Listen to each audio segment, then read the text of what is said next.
dog's best friend is your ex-girlfriend, because she always has irresistible pepperoni. Be your best friend's best friend. Pepperoni. Closed captioning for News 12 is brought to you by Kenneth Nugent. From the station that's on your side, News 12, first at 5, continues. You've noticed more people getting COVID. You're not alone. Experts in our area say we're seeing more cases right now. While it's nowhere near the spikes we saw during COVID peaks, as Hallie Turner reports, it is a reminder COVID is our new normal.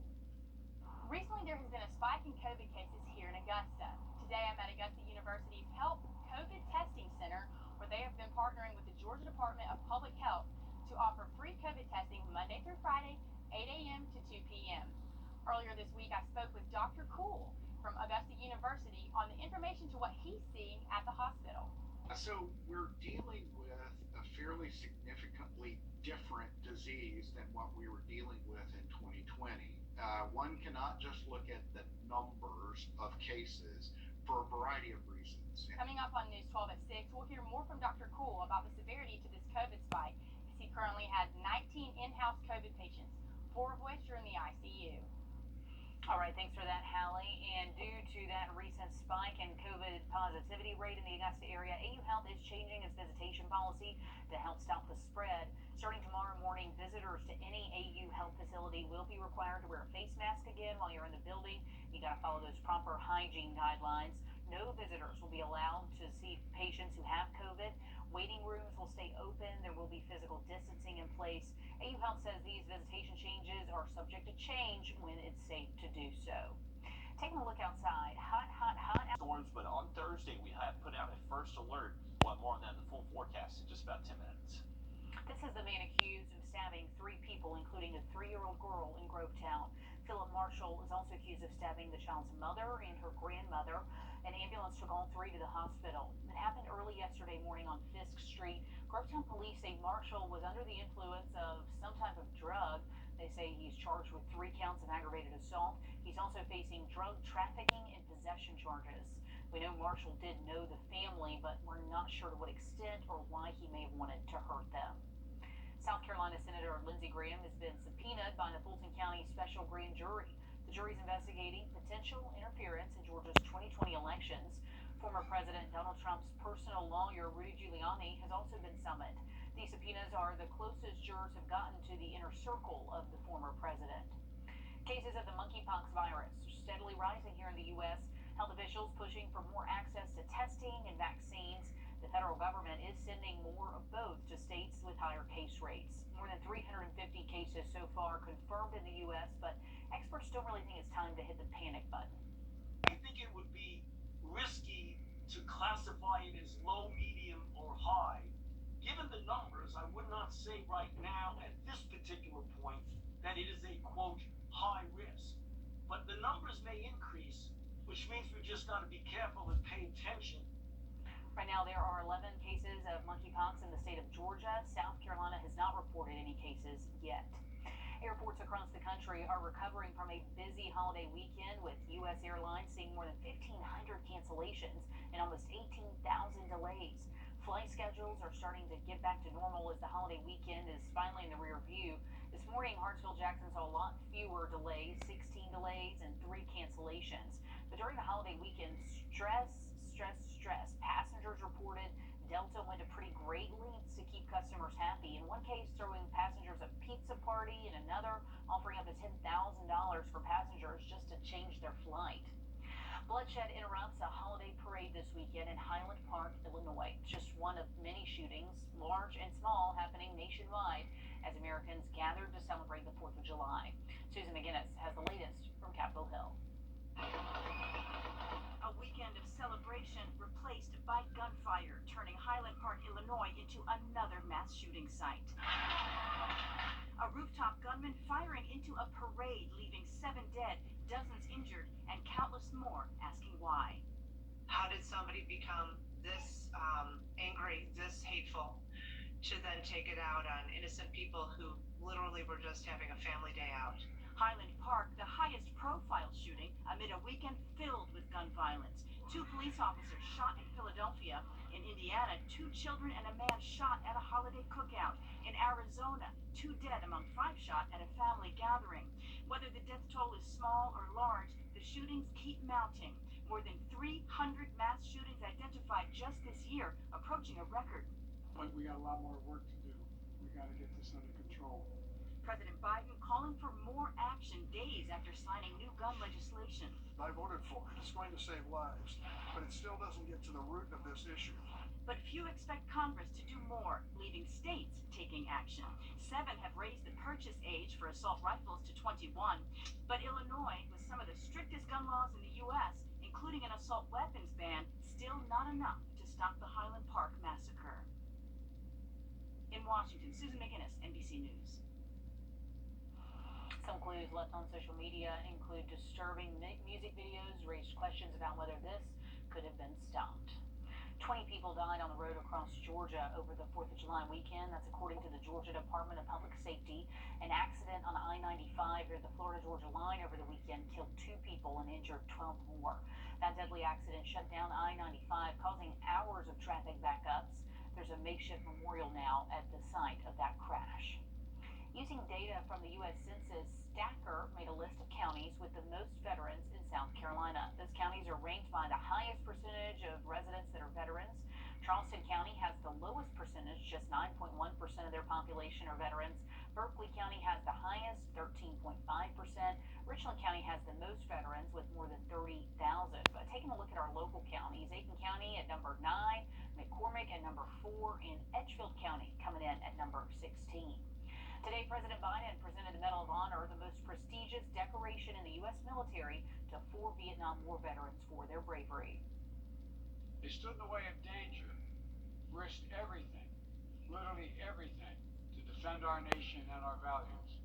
However, not every service member has received the full recognition they deserve.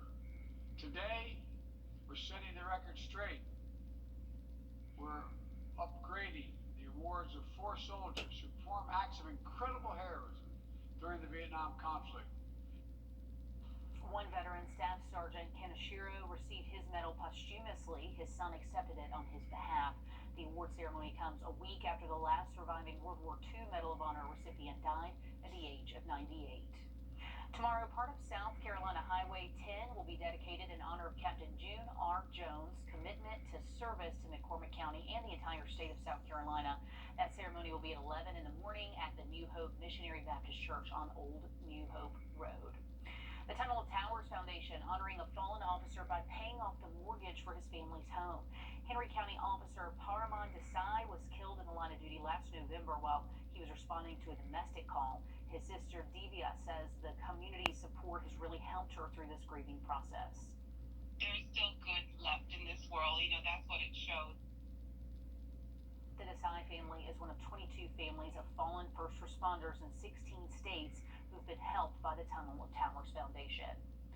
The Braves pick up another big win after a late night in Atlanta last night. Sports director Nick Proto joined us live in the studio as the Braves look to build momentum going into the All-Star break. The Braves and Cardinals played into the early hours of this morning after rain delayed last night's game by more than 2.5 hours. After a long night, Atlanta picked up the 6-3 win, taking the first game of this series. The Braves have figured out whatever issues they were going through at the start of the season. At the end of May, Atlanta was 3 games under 500, hoping to claw their way into the wild card. Since then, they've won 24 of their last 31 games and are within striking distance of the Mets in the division. Brian Snitker says he was proud of the way his guys battled last night after the rain and feels good about the team moving forward.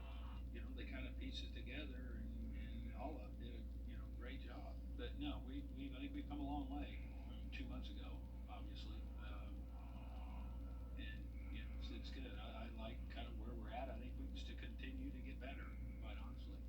Braves also get Tyler Matzik back from injury to help out with the bullpen.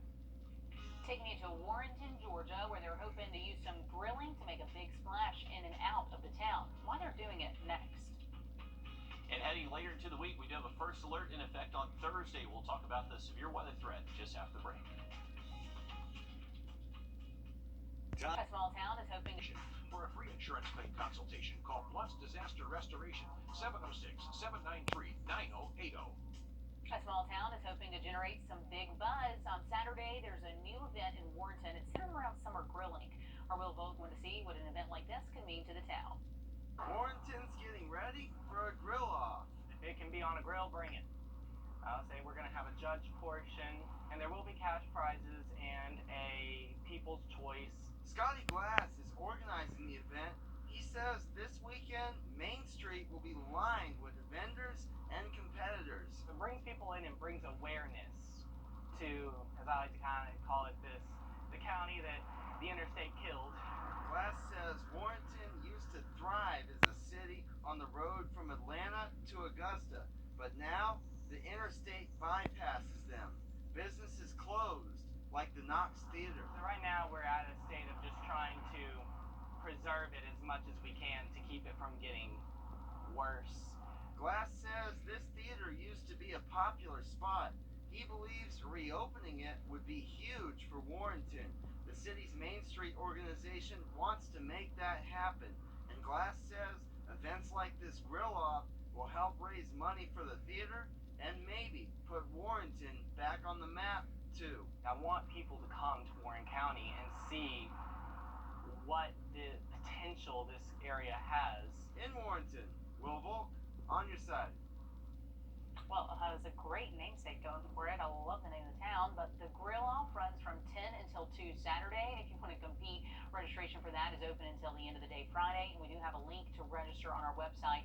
If you're in town and you're interested in touring the Knox Theater, Glass says he's happy to show you around some of that small town hospitality, Riley. Absolutely. It took me a second to kind of catch on to Warren and Warrenton, but yeah, that was pretty good, Laura. I love it. Pretty cool stuff. Definitely a good initiative they have, and hopefully they can build back that theater. Definitely looks like a very cool structure there. Upper 80s, both Sunday and Monday. If you're booking a trip, you can spend hours going to multiple websites and apps looking for everything from hotels to things to do, but there is one site that does it all. We're taking a look at it in the catch next in What the Tech. The live by camera As the 4th of July weekend showed, Americans are really ready. conversation. As the 4th of July weekend showed, Americans are really ready for that overdue vacation. If it's been a while since you planned a vacation, things have changed. In today's What the Tech, Jamie Tucker shows us a one-stop website for all of your reservations, but there is a catch. Just before the pandemic, Google pulled the plug on Google Trips, very popular vacation planning tool. And if this is the first time you've booked a vacation in the last year and a half, you'll be happy to know that Google Trips is now Google Travel. The website, there is no app, allows travelers to search for and book flights, hotels, vacation rentals, and it makes it easier to find the best deals. Select where you want to go and the dates, and Google pulls all of that information together in one place. So we'll go to Yellowstone National Park in September. Google Travel shows typical weather conditions and any travel restrictions. I get some idea of flight prices from my home. Remember, Google knows where you live. Google puts the best flights at the top along with prices for all the dates, which can actually save me hundreds of dollars by traveling a day earlier or a day later. I can track prices too with email updates. Now Google Travel shows hotels, prices, ratings, reviews. Under things to do, other travelers post photos and reviews. And once I book the trip, any confirmations coming to my Gmail address get added automatically to my itinerary. Lots to love here. But if you're concerned about privacy, there is a drawback. Whatever I search for is saved in Google, so you can expect to see related ads popping up all over the place. Plus, all of your previous trips are stored in Google. This trip to Las Vegas is in my travel history, including the flight number and the hotel where I stayed. Now, you can go back and delete the history. Google Travel is another great tool from the Alphabet Company if you're not worried about privacy. That's What the Tech. I'm Jamie Tucker. And Google Travel is a free website tool. You can access it on a phone, a tablet, or a web browser. Pretty neat if you're getting ready to hit the road, Riley. Absolutely, definitely well needed, and some pretty cool trips there that Jamie was telling us about. And if you have plans for the weekend, remember our storm chances are going to stay pretty high, so you may want to plan for some indoor activities for the weekend. Now look at that 7-day forecast just after the break. All nines, that's 999-9999. Did you see this? During the Nathan's hot dog eating contest yesterday, Joey Chestnut not only ate 63 hot dogs in 10 minutes, but But he also threw down a protester who tried to cut in. Chestnut was eating those hot dogs when that protester comes up on the platform with a sign and bumps into him as he's choking down hot dog 18. The protester was upset with the company that supplies Nathan's hot dogs with its pork. Almost to believe it or not, Chestnut, there he goes, grabs that man by the neck and takes him down mid hot dog bite.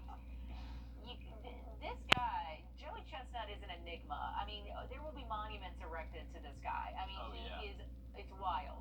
He's a machine. A machine. And the technique is always incredible to watch. How he dunks the bun first, gets that all nice and soggy, then goes for the hot dogs. You call it incredible. I call it disgusting. My husband turned that on while we were eating lunch. I was like, I can't watch this. Like, I cannot. Well, the disappointing thing is that yesterday was July 4th. They had that eating contest. That was on ESPN News. On ESPN and ESPN2 was Wimbledon. So, sad day in America that the hot dog contest didn't make ESPN or ESPN2. The Brits. All right. So, for this afternoon, hey, those highs dip below average, upper 80s Sunday and Monday. Coming up, we're talking to the city of Augusta about programs for kids and keeping them on the right track. But while we were talking to them, we learned about a brand new splash pad vandalized the same weekend it's put up. What we know next on News 12 at 6 o'clock.